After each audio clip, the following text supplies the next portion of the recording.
Hello বন্ধুরা, আজকে আমি 2009 সালে রিলিজ হওয়া romantic fantasy film Twilight Saga সিরিজের second movie the Twilight Saga New মুনকে এক্সপ্লেইন করব। আর এটা আমার ছোটবেলার খুব পছন্দের একটা মুভি। টুয়েলাইট সিরিজের ফার্স্ট পার্ট তোমরা না দেখে থাকলে ডেসক্রিপশনে লিংক দেওয়া থাকবে, দেখে নিও, না হলে এই পার্ট বা পরের পার্টগুলো তোমরা বুঝবে না। তো মুভির গল্পটি শুরু করা যাক। মুভির শুরুতে আমরা বেলাকে দেখতে পাই যে স্পেনের একটি রাস্তার মধ্য দিয়ে দৌড়ে যাচ্ছিল। পরের দৃশ্যে দেখানো হয় বেলা একটা সুন্দর ফুলের বাগানের মধ্যে হাঁটছে।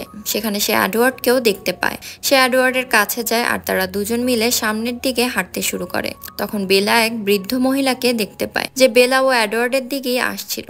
এডওয়ার্ড তখন বেলাকে একটি আয়নায় নিজেকে দেখায়। বেলা তখন বুঝতে পারে ওই বৃদ্ধ মহিলা আর কেউ নয়, বরং সে নিজে। অর্থাৎ বেলা বুঝতে পারে এডওয়ার্ড যেমন আছে তেমনই থাকবে। এডওয়ার্ডের বয়স বাড়বে না, কিন্তু সে বৃদ্ধ হয়ে যাবে। এরপর তার বাবার ডাকে বেলার ঘুম ভেঙে যায়। বেলা বুঝতে পারে এই সবকিছুই তার স্বপ্ন ছিল। আজকে বেলার বার্থডে, তাই বেলার বাবা চার্লি সোয়ান তাকে উইশ করে এবং একটি ডিজিটাল ক্যামেরা গিফট করে। এর সাথে সে তার মায়ের পক্ষ থেকে একটি ফটো অ্যালবামও গিফট করে। বাবার দেয়া ক্যামেরাটা নিয়ে বেলা স্কুলে চলে যায় আর তার বন্ধুদের সাথে ছবি তুলতে থাকে। তখন সেখানেই সিনেমার হিরো এডওয়ার্ড কুলেন চলে আসে। সেও বেলাকে বার্থডে উইশ করে। তখন বেলা বলে, এখন আমি তোমার চেয়ে 1 বছরের বড় হয়ে গেলাম, কিন্তু তুমি সবসময় 17 বছরেরই থাকবে আর আমি বৃদ্ধ হয়ে যাব। বেলার এসব কথা শুনে এডওয়ার্ড হেসে বলে, 18 বছর বয়সেই তুমি এত চিন্তিত হয়ে পড়ছো? দেখতে গেলে আমার বয়স 109 বছর। তাদের কথাবার্তা চলাকালীন সেখানে জ্যাকবের এন্ট্রি হয়। জ্যাকবও বেলাকে বার্থডে উইশ করে এবং তাকে একটি ব্রেসলেট গিফট করে। এরপর ক্লাসে যাওয়ার পথে এলাইস বেলার কাছে আসে। এলাইস বেলাকে বার্থডে উইশ করে আর একটা ড্রেসও গিফট করে এবং বলে বেলা যেন আজ রাতে ড্রেসটি পরে তাদের বাসায় চলে আসে। বেলা প্রথমে রাজি না হলেও এলাইসের রিকোয়েস্টে হ্যাঁ বলে দেয়। এরপর বেলা ও এডওয়ার্ড ক্লাসে বসেছিল। তখন এডওয়ার্ড বেলাকে বলে, একদিন আমি এই শহর ছেড়ে স্পেনে ভল্টারির কাছে চলে যাব।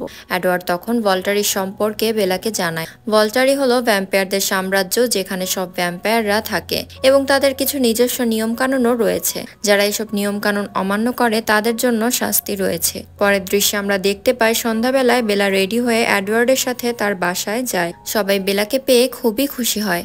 এক এক করে বেলাকে সবাই গিফট দেয়। তখন বেলা একটা গিফট ওপেন করার সময় তার হাত কিছুটা কেটে যায় আর সেটা থেকে রক্ত বের হতে শুরু করে। তখন বেলার রক্তের গন্ধ পেয়ে জ্যাসপার নিজের উপর কন্ট্রোল হারিয়ে ফেলে। সে বেলার উপর হামলা করতেই যাচ্ছিল, তখন সেটা এডওয়ার্ডের নজরে আসে। সে জ্যাসপার ও বেলাকে দুই দিকে ধাক্কা দেয়। এতে বেলা একটা টেবিলে এসে ধাক্কা খাওয়ায় সেখান থেকে একটা কাচের ফ্রেম তার হাতে এসে পড়ে, যার ফলে তার হাত কেটে যায়। আর হাত কেটে যাওয়ার ফলে সেখান থেকে আরো বেশি করে রক্ত ঝরতে থাকে। এতে বাকি ভ্যাম্পায়াররাও নিজের উপর কন্ট্রোল হারিয়ে ফেলতে শুরু করে, তাই তারা জ্যাসপারকে থামাতে পারছিল না। তখন অ্যালাইস এসে জ্যাসপারকে শান্ত করে আর কার্লাইল এসে এডওয়ার্ডকে বলে জ্যাসপার হয়তো তার ভুলের জন্য লজ্জিত, তাকে ক্ষমা করে দাও। এরপর তিনি বেলাকে চিকিৎসার জন্য তার রুমে নিয়ে যায়। তখন বেলা কার্লাইলকে জিজ্ঞাসা করে, আপনিও তো একজন ভ্যাম্পায়ার, তাহলে আপনি নিজেকে কিভাবে কন্ট্রোল করেন? রক্তের গন্ধ কি আপনাকে টানে না? এতে কার্লাইল বেলাকে জানায় অনেক বছরের চেষ্টার ফলে সে নিজের উপর কন্ট্রোল করা শিখে গিয়েছে। সেও আগে মানুষের রক্ত খেত যখন সে ভল্টারির গ্রুপে ছিল, কিন্তু তাদের থেকে আলাদা হওয়ার পরে সে নিজেকে পরিবর্তন করেছে। এখন সে মানুষের সাহায্যে আসতে চায়। এরপর এডওয়ার্ড বেলাকে বাড়ি পৌঁছে দিতে যায়। তখন বেলা বলে, তুমি সবসময় আমাকে এভাবে রক্ষা করতে পারবে না, এর চেয়ে তুমি আমাকে ভ্যাম্পায়ার বানিয়ে দাও, এটাই একমাত্র সমাধান। কিন্তু এডওয়ার্ড এতে রাজি হয় না। তার মতে ভ্যাম্পায়ার হওয়াই একমাত্র সমাধান নয়, কারণ এডওয়ার্ডের মতে ভ্যাম্পায়ার হওয়া ছিল শাস্তির মতো। এটা বলে এডওয়ার্ড সেখান থেকে চলে যায়। আজকের ঘটনার জন্য এডওয়ার্ড নিজেকে দোষী ভাবছিল, তাই সে ভাবে বেলা যদি তার সাথে থাকে তাহলে বেলার ক্ষতি হতে পারে। আর সে এমনটা কখনোই চাইতো না, কারণ সে বেলাকে খুবই ভালোবাসতো। তাই পরের দিন ক্লাসের পর এডওয়ার্ড বেলাকে বলে, আমি আর আমার পরিবার এই শহর থেকে চলে যাচ্ছি। বেলা এর কারণ জানতে চাইলে এডওয়ার্ড জানায়, অনেক দিন আমরা এখানে আছি। কার্লাইলের বয়স অনুযায়ী তার কোনো পরিবর্তন হচ্ছে না, যা লোকজনের নজরে আসছে। বেলা বলে, আমিও যাব তোমাদের সাথে। এডওয়ার্ড বলে, না, আমি সেটা চাই না, আমি তোমার জন্য ভালো না। আমি তোমাকে ভালোবাসি, কিন্তু আমাদের দুজনের দুনিয়া সম্পূর্ণ আলাদা। এটা শুনে বেলা স্তব্ধ হয়ে যায় আর বলে, আমি তোমাকে ভালোবাসি আর তোমায় ছাড়া আমি থাকতে পারবো না, আমি তোমার সাথেই যেতে চাই। এডওয়ার্ড বলে, না, আজ তুমি আমাকে শেষবারের মতো দেখছো, আমি এখানে আর কখনো ফিরে আসবো না। এরপর এডওয়ার্ড বেলাকে গুড বাই বলে সেখান থেকে চলে যায়। এডওয়ার্ডকে খুঁজতে বেলা জঙ্গলের মধ্যে এদিক ওদিক ছুটতে শুরু করে আর বলে, এডওয়ার্ড প্লিজ আমাকে ছেড়ে যেও না। কিন্তু বেলা কোথাও এডওয়ার্ডকে আর দেখতে পায় না। রাত নেমে আসলে বেলা কাঁদতে কাঁদতে একটা গাছের নিচে শুয়ে পড়ে এবং রাত গভীর হলে আমরা সেখানে একটি জানোয়ারের চোখ দেখতে পাই, যা ছিল আসলে জ্যাকবের বন্ধু স্যামের। এদিকে বেলা বাড়িতে না ফেরায় তার বাবা খুবই চিন্তিত হয়ে পড়ে। তখন স্যাম বেলাকে বাড়ি ফিরিয়ে আনে আর বেলার বাবাকে বলে বেলা একটা গাছের নিচে শুয়ে কাঁদছিল।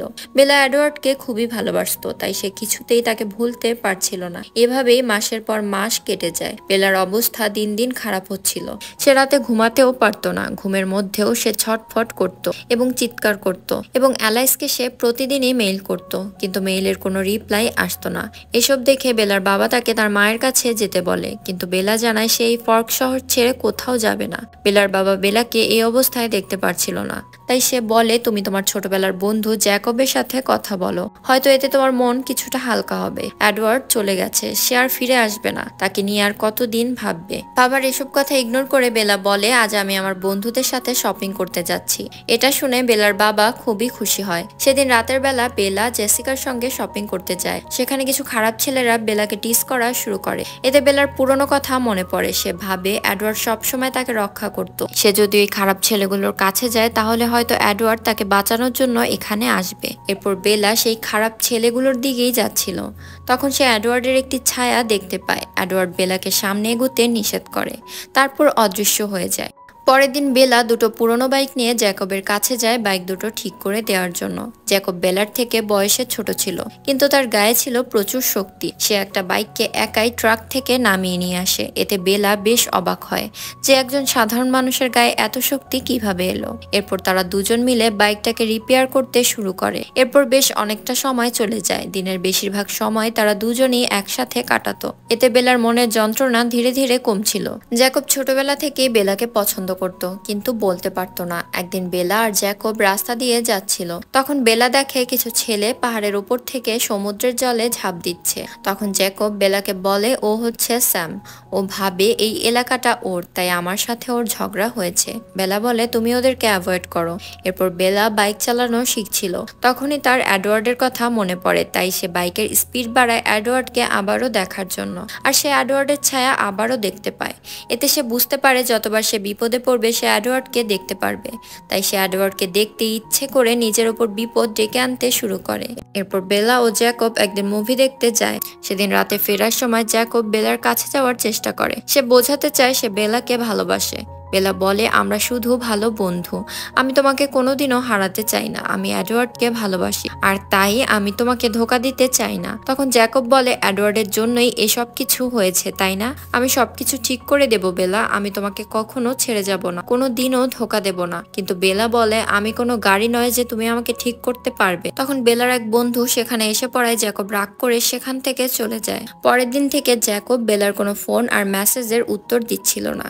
এভাবেই কয়েকদিন পেরিয়ে যায়। জ্যাকবের খোঁজ না পেয়ে বেলা জ্যাকবের বাড়িতে যায়। সেখানে গিয়ে দেখে জ্যাকবের পুরো লুক চেঞ্জ হয়ে গেছে। বেলা বলে তুমি আমার কল আর মেসেজের উত্তর কেন দিচ্ছ না? জ্যাকব বলে বেলা এখান থেকে চলে যাও। বেলা বলে কেন, কি হয়েছে তোমার? স্যাম কিছু করেছে তোমার সাথে? জ্যাকব বলে স্যামের কোনো দোষ নেই, দোষ দেওয়ার হলে ওই রক্তচোষা ভ্যাম্পায়ার এডওয়ার্ডকে দাও। এটা শুনে বেলা অবাক হয়ে যায়। সে বুঝতে পারে না জ্যাকব কিভাবে জানলো এডওয়ার্ড একজন ভ্যাম্পায়ার। জ্যাকব বলে আমাদের বন্ধুত্ব এখানেই শেষ, আমি আগেই ভালো ছিলাম, এখন আর নেই। বেলা বলে তুমি এভাবে আমায় ছেড়ে যেতে পারো না, আমরা বেস্ট ফ্রেন্ড। তখন জ্যাকব বলে বাড়ি ফিরে যাও বেলা, আর কোনোদিনও এখানে আসবে না। এটা বলে সে স্যাম আর তার বন্ধুদের সঙ্গে জঙ্গলের ভেতরে চলে যায়। বেলা আবারও একা হয়ে যায়। একদিন বেলা হাঁটতে হাঁটতে জঙ্গলের ভেতরে চলে যায়, যেখানে সে এডওয়ার্ডের সঙ্গে যেত।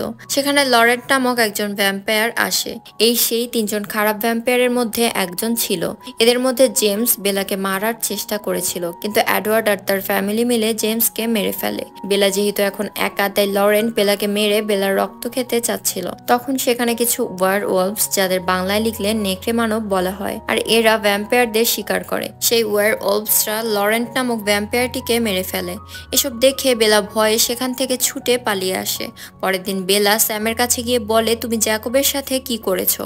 আমি তোমাদেরকে ছাড়বো না। এটা বলে সে স্যামের এক বন্ধু পলের গায়ে হাত তোলে। এতে পল খুব রেগে যায় আর সে মানুষ থেকে নেকড়েতে পরিণত হয়। সে বেলাকে মারার জন্য এগোতেই যাচ্ছিল, তখন জ্যাকব বেলাকে বাঁচাতে সেখানে চলে আসে। জ্যাকবও এক নেকড়েতে পরিণত হয়। এটা দেখে বেলা অবাক হয়ে যায়। অন্যদিকে জ্যাকব আর পল লড়াই করতে করতে জঙ্গলের মধ্যে চলে যায়। তাদের বাকি বন্ধুরা বলে আমরা নেকড়ে, এই রহস্য মানুষের সামনে চলে এলো। এরপর তারা বেলাকে একটি জায়গায় নিয়ে যায়, সেখানকার সব ছেলেরাই ছিল নেকড়ে মানব। এরপর পল এসে বেলাকে সরি বলে। জ্যাকব বেলাকে সেখান থেকে নিয়ে চলে আসে আর বলে আমি এজন্যই তোমাকে আমার থেকে দূরে থাকতে বলেছিলাম। আমরা মানুষদের ক্ষতি করি না, শুধুমাত্র ভ্যাম্পায়ারদেরকে শিকার করি। বেলা বলে এডওয়ার্ড ও তার পরিবার সবাই খুব ভালো, ওরা কোনো মানুষকে মারে না। জ্যাকব বলে তুমি চিন্তা করো না, ওদের পরিবারের সাথে আমাদের একটা বোঝাপড়া হয়েছে, ওরা মানুষদের শিকার করে না, তাই আমরাও ওদেরকে মারবো না। এভাবে অনেক দিন পেরিয়ে যায়। বেলা এডওয়ার্ডকে কিছুতেই ভুলতে পারছিল না, তাই বেলা ঠিক করে সে সুইসাইড করার চেষ্টা করবে, তাহলে হয়তো এডওয়ার্ড এসে তাকে বাঁচাবে। এই ভেবে সে পাহাড়ের উপর থেকে সমুদ্রে ঝাঁপ দেয়।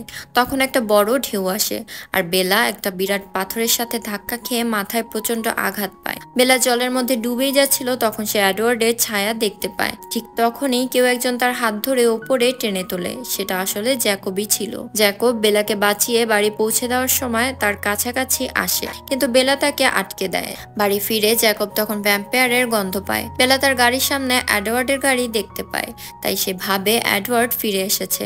বাড়ি গিয়ে সে দেখে অ্যালাইস এসেছে। অ্যালাইসকে দেখে বেলা খুবই খুশি হয়। অ্যালাইস বেলাকে বলে তুমি এখনো বেঁচে আছো কি করে বেলা? অ্যালাইস আসলে ফিউচার দেখতে পেত, তাই সে দেখতে পেয়েছিল বেলা সমুদ্রে ঝাঁপ দিয়েছে আর সমুদ্রে তলিয়ে যাচ্ছে। এসব দেখতে পেয়ে সে এডওয়ার্ডকে বলেছিল। বেলা বলে জ্যাকব আমাকে বাঁচিয়েছে। অ্যালাইস বলে তুমি মরে গেছো ভেবে এডওয়ার্ড কাল ভল্টারের কাছে যাবে আর প্রাণ ত্যাগ করবে। ও আমাদের কারো কথাই শোনেনি, এখন তুমি একমাত্র ওকে বাঁচাতে পারো। বেলা অ্যালাইসের সাথে এডওয়ার্ডের কাছে যাওয়ার জন্য বেরিয়ে পড়ে। তখন জ্যাকব বেলাকে বলে তুমি যেও না। বেলা বলে আমাকে যেতেই হবে, আমি এডওয়ার্ডকে ভালোবাসি। তখন জ্যাকব বলে আমি তোমার কাছে হাত জোর করে বলছি প্লিজ তুমি যেও না। কিন্তু বেলা কোনো কথা না শুনে জ্যাকবকে গুড বাই বলে সেখান থেকে চলে যায়। এদিকে এডওয়ার্ড ভ্যাম্পায়ারদের সাম্রাজ্যের রাজা অ্যারোর কাছে যায় এবং বলে আমি চাই আপনি আমায় মেরে ফেলুন, কারণ ভ্যাম্পায়াররা সুইসাইড করতে পারে না যতক্ষণ না অন্য কেউ তাদেরকে না মারে। অ্যারো বলে আমি তোমার জীবন নিতে পারবো না, কারণ তুমি কোনো অপরাধ করনি। তখন এডওয়ার্ড ভাবে সে মানুষদেরকে তার আসল পরিচয় জানাবে, আর এটা ভ্যাম্পায়ারদের নিয়মে একটা অপরাধ, আর সে এমন করলে অ্যারো তাকে তার অপরাধের জন্য মেরে ফেলতে পারবে। তাই পরের দিন এডওয়ার্ড স্পেনের একটি ক্লক টাওয়ারে ওঠে এবং সিদ্ধান্ত নেয় যে ঘড়ির কাঁটায় 12টা বাজলেই সে তার পরিচয় সবাইকে জানাবে। তাই সে তার জামা খুলে রোদে দাঁড়াতেই যাচ্ছিল, যাতে করে মানুষেরা তাকে দেখে বুঝতে পারে যে সে এক ভ্যাম্পায়ার। তখন বেলা সেখানে চলে আসে আর এডওয়ার্ডকে সবাই দেখে ফেলার আগেই ভেতরে নিয়ে যায় আর বলে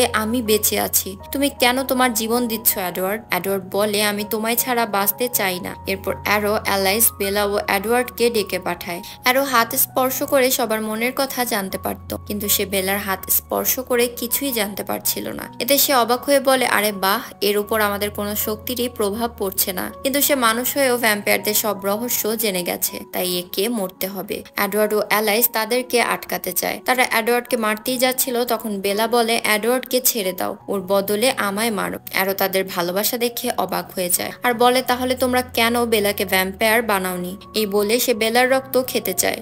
কিন্তু অ্যালাইস বলে দাঁড়াও, বেলা আমাদের মতো ভ্যাম্পায়ার হবে, আমি এটা এখনই ভবিষ্যতে দেখলাম। অ্যালাইস অ্যারোকেও সেটা দেখায়। অ্যারো বলে যত তাড়াতাড়ি সম্ভব বেলাকে ভ্যাম্পায়ার বানিয়ে দাও, নয়তো বেলার সাথে সাথে তোমাদেরকেও মেরে ফেলবো। এরপর সেখান থেকে তারা চলে আসে। এডওয়ার্ড বেলার কাছে তাকে ছেড়ে যাওয়ার জন্য ক্ষমা চায় এবং বলে সে বেলাকে আর কখনো ছেড়ে যাবে না। পরের দিন বেলা জ্যাকবকে ডেকে পাঠায়। জ্যাকব এডওয়ার্ডকে দেখে বলে যদি তুমি বেলাকে ভ্যাম্পায়ার বানিয়ে দাও তাহলে আমি তোমার পুরো পরিবারকে মেরে ফেলবো। বেলা বলে আমি নিজে থেকে ভ্যাম্পায়ার হতে চাই, আমি তোমাকে পছন্দ করি, কিন্তু এডওয়ার্ড আমার প্রথম ভালোবাসা, তুমি আমাকে আটকিও না জ্যাকব, আমি এডওয়ার্ডের সাথেই থাকতে চাই। এডওয়ার্ডও জ্যাকবের কাছে এসে তাকে গুড বাই বলে। এতে জ্যাকব রেগে গিয়ে বলে তুমি আমাদের দুজনের মধ্যে এসো না। এতে এডওয়ার্ডও রেগে গিয়ে তাকে ধাক্কা দেয় আর জ্যাকব ওয়ারওলফে পরিণত হয়। এডওয়ার্ড আর জ্যাকব লড়াই করতেই যাচ্ছিল, তখন বেলা তাদেরকে আটকায় এবং বলে তোমাদের কিছু হওয়ার আগে আমি নিজেই মরতে চাই। এটা শুনে জ্যাকব মন খারাপ করে জঙ্গলের মধ্যে চলে যায় আর সিনেমাটি এখানেই শেষ হয়।